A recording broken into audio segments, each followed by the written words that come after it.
தகுதியில்லாதவனுக்கு தரமான பிதாவின் ஐக்கியத்தை தருவதே கிருபையாகும். கிருபையையும் இயேசுவையும் பிரிக்க முடியாது. ஏனெனில் கிருபை அல்லது பரிகாரம் என்றால் இயேசு. சிலர் இயேசுவை விட்டு பிரிந்து நான் கிருபையில் இருக்கிறேன் என்று சொல்லுவார்கள். நிச்சயமாய் அவர்கள் கிருபையில் இல்லை. ஏனெனில் கிருபைதான் இயேசு. அது மாத்திரமல்லாமல் கிருபைக்கு போகும் வழியும் இயேசு, கிருபையை அறிகிற சத்தியமும் இயேசு.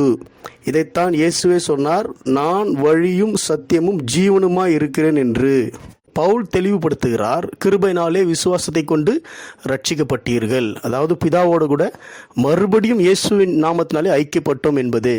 பிதா நம்மேல் வைத்த அன்பை நிரூபிக்கும்படிக்கே இயேசுவை கிருபாதார பலியாக அனுப்பி அதை நிரூபித்தார். அதைத்தான்